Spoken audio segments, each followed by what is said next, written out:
Donald Trump acquitté par le Sénat dans la procédure en destitution. Le président américain Donald Trump a été acquitté par le Sénat ce mercredi soir. La Chambre haute a jugé le président non coupable d'abus de pouvoir par 52 voix contre 48, reflet quasi fidèle du rapport de force entre la majorité républicaine et la minorité démocrate, Mitt Romney étant le seul républicain à se ranger du côté des démocrates. Elle a ensuite jugé le président non coupable d'entrave aux travaux du Congrès par 53 voix contre 47. La Constitution impose une majorité des 2/3, 67 voix, pour déclarer un président coupable. Le président américain en fonction est donc blanchi par le Sénat des 2 chefs d'accusation retenus contre lui, abus de pouvoir et entrave à la bonne marche du Congrès.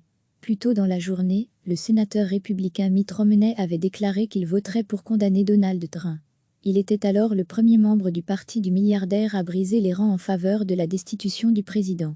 Cette décision n'est pas une surprise pour les observateurs, en raison du fort soutien des républicains à Trump et de leur position majoritaire à la Chambre haute du Congrès américain.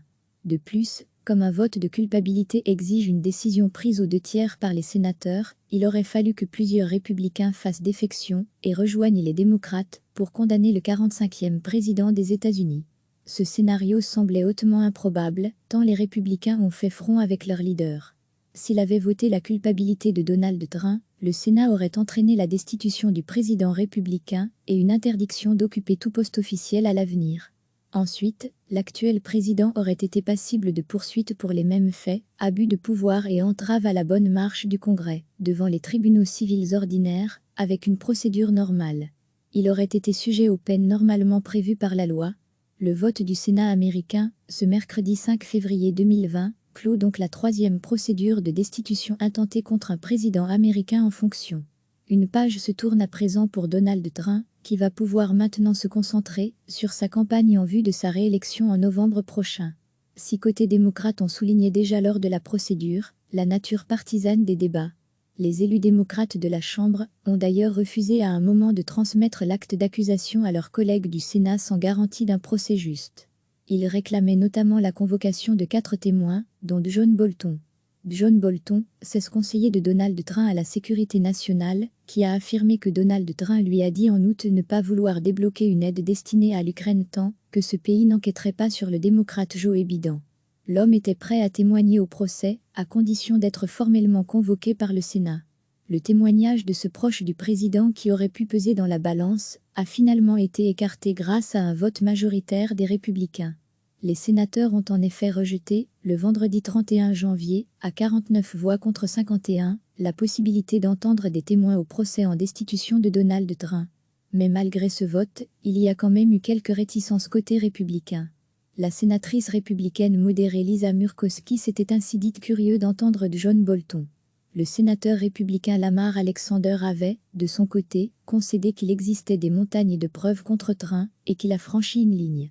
Mais tous les deux ont finalement pris le parti de voter contre l'audition des témoins présentés par les démocrates. Lors de ce vote clé pour la suite du procès, seuls 2 républicains, Mitt Romney et Susan Collins ont voté pour entendre de nouveaux témoignages. Insuffisant pour faire pencher la balance. Cette victoire des partisans de Trump a été un pas important vers l'acquittement prononcé ce mercredi. Ce procès, le 3e du genre dans l'histoire des États-Unis après ceux de Andrew Johnson en 1868 et celui de Bill Clinton en 1999, débute devant le Sénat des États-Unis, le 16 janvier 2020. Le procès est présidé par John Roberts, président de la Cour suprême des États-Unis, qui, après avoir lui-même prêté serment devant le sénateur Chuck Grassley, président pro tempore du Sénat, assermente le 16 janvier l'ensemble des sénateurs, à la fois juges et jurés. Adam Schiff, l'une des bêtes noires de Donald Trump, porte l'accusation. Le chef de la commission du renseignement de la Chambre qui a supervisé l'enquête en destitution contre le président, prend la parole et lit l'acte d'accusation. Dans sa lecture solennelle des actes d'accusation, l'élu démocrate pointe 2 chefs d'accusation, abus de pouvoir et entrave au travail du Congrès. L'acte d'accusation a été transmis la veille à la présidente de la Chambre des représentants, Nancy Pelosi. Le 18 décembre, les chefs d'accusation contre Trump sont votés par la Chambre. Mais la démocrate Nancy Pelosi attend un mois environ avant de transmettre les actes d'accusation au Sénat. La présidente de la Chambre justifie ce délai par des désaccords avec les républicains sur les modalités du procès. Pour mener le procès, 7 représentants démocrates ont été désignés par la Chambre le 15 janvier 2020. Ils font office de procureurs chargés des poursuites au Sénat contre le président accusé. La défense parlementaire est assurée par 8 représentants républicains. La défense personnelle de Donald Trump est, quant à elle, assurée par une équipe d'avocats, lobbyistes, conseillers et juristes dirigée par Patsy Pollon, conseiller juridique de la Maison-Blanche, ainsi que Jesse Cullo, avocat personnel du président, qui l'avait déjà représenté dans l'affaire de l'ingérence russe dans l'élection présidentielle américaine de 2016. La première audience se tient le 21 janvier 2020. Les premiers échanges portent sur les négociations autour des règles à établir pour l'organisation du procès. Les élus chargés de l'accusation, qui argument en premier, disposent de 24 heures de plaidoirie, étalées sur 3 jours, tout comme les élus et avocats chargés de la défense. Du 22 au 24 janvier 2020, la parole revient aux 7 élus chargés du rôle de procureur. Ils accusent Donald Trump d'avoir violé la loi, de s'être pris pour un roi et d'être un danger pour la démocratie. Le 25 janvier, les avocats de la défense entament à leur tour leur plaidoirie en affirmant que le président n'a absolument rien fait de mal. Le 26 janvier, le New York Times rapporte des révélations de John R. Bolton, ancien conseiller à la sécurité nationale, inscrites dans un livre qu'il s'apprête à publier, qui conforte les accusations portées contre le président et met à mal sa défense. Le 28 janvier, dernier jour de plaidoirie de la défense, les avocats de Donald Trump demandent à nouveau un acquittement rapide de leur client.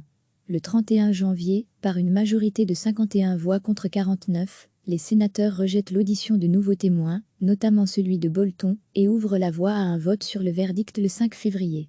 Ce vote clé pour le Sénat, contrôlé par les républicains, formalise le scénario attendu depuis plusieurs semaines. Fort du soutien des élus de son parti, le président Donald Trump devra être acquitté.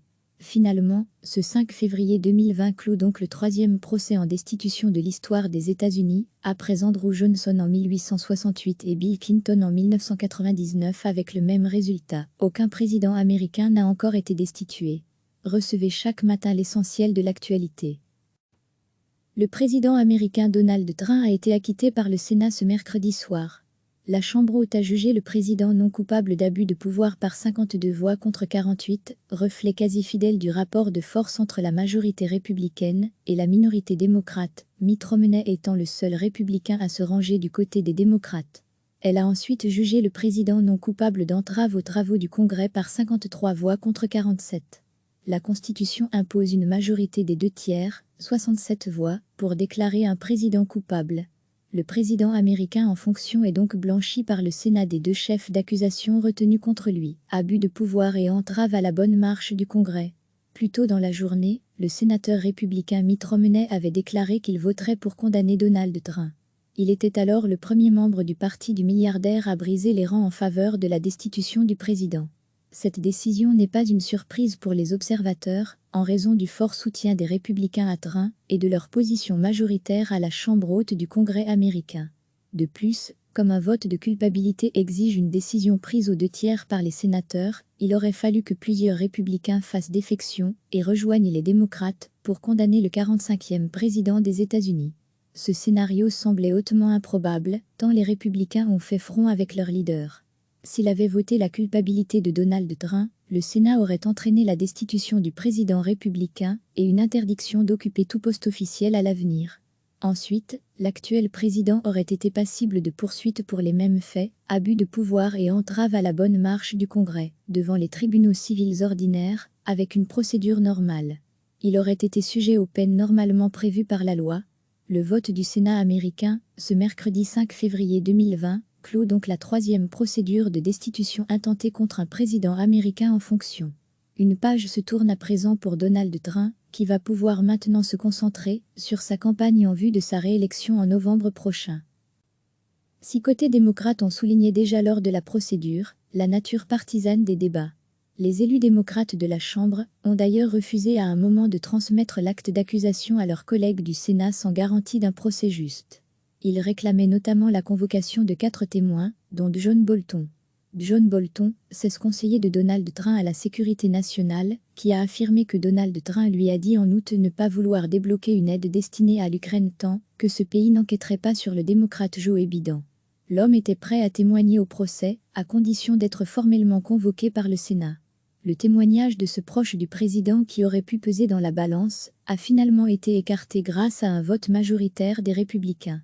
Les sénateurs ont en effet rejeté, le vendredi 31 janvier, à 49 voix contre 51, la possibilité d'entendre des témoins au procès en destitution de Donald Trump. Mais malgré ce vote, il y a quand même eu quelques réticences côté républicain. La sénatrice républicaine modérée Lisa Murkowski s'était ainsi dite curieux d'entendre de John Bolton. Le sénateur républicain Lamar Alexander avait, de son côté, concédé qu'il existait des montagnes de preuves contre Trump et qu'il a franchi une ligne. Mais tous les deux ont finalement pris le parti de voter contre l'audition des témoins présentés par les démocrates. Lors de ce vote clé pour la suite du procès, seuls 2 républicains, Mitt Romney et Susan Collins, ont voté pour entendre de nouveaux témoignages. Insuffisant pour faire pencher la balance. Cette victoire des partisans de Trump a été un pas important vers l'acquittement prononcé ce mercredi. Ce procès, le 3e du genre dans l'histoire des États-Unis après ceux de Andrew Johnson en 1868 et celui de Bill Clinton en 1999, débute devant le Sénat des États-Unis, le 16 janvier 2020.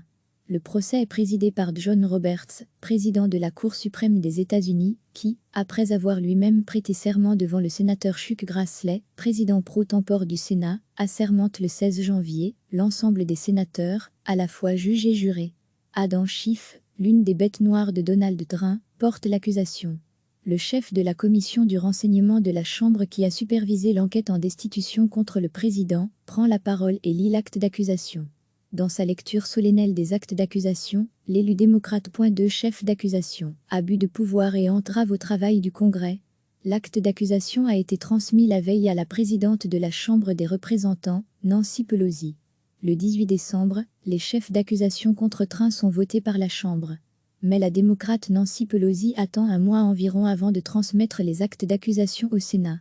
La présidente de la Chambre justifie ce délai par des désaccords avec les républicains sur les modalités du procès. Pour mener le procès, 7 représentants démocrates ont été désignés par la Chambre le 15 janvier 2020. Ils font office de procureurs chargés des poursuites au Sénat contre le président accusé. La défense parlementaire est assurée par 8 représentants républicains. La défense personnelle de Donald Trump est, quant à elle, assurée par une équipe d'avocats, lobbyistes, conseillers et juristes dirigée par Patsy Pollon, conseiller juridique de la Maison-Blanche, ainsi que Jesse Cullo, avocat personnel du président, qui l'avait déjà représenté dans l'affaire de l'ingérence russe, dans l'élection présidentielle américaine de 2016. La première audience se tient le 21 janvier 2020. Les premiers échanges portent sur les négociations autour des règles à établir pour l'organisation du procès. Les élus chargés de l'accusation, qui argument en premier, disposent de 24 heures de plaidoirie, étalées sur 3 jours, tout comme les élus et avocats chargés de la défense. Du 22 au 24 janvier 2020, la parole revient aux 7 élus chargés du rôle de procureur. Ils accusent Donald Trump d'avoir violé la loi, de s'être pris pour un roi, et d'être un danger pour la démocratie. Le 25 janvier, les avocats de la défense entament à leur tour leur plaidoirie en affirmant que le président n'a absolument rien fait de mal. Le 26 janvier, le New York Times rapporte des révélations de John R. Bolton, ancien conseiller à la sécurité nationale, inscrites dans un livre qu'il s'apprête à publier, qui conforte les accusations portées contre le président et met à mal sa défense. Le 28 janvier, dernier jour de plaidoirie de la défense, les avocats de Donald Trump demandent à nouveau un acquittement rapide de leur client. Le 31 janvier, par une majorité de 51 voix contre 49, les sénateurs rejettent l'audition de nouveaux témoins, notamment celui de Bolton, et ouvrent la voie à un vote sur le verdict le 5 février. Ce vote clé pour le Sénat, contrôlé par les républicains, formalise le scénario attendu depuis plusieurs semaines.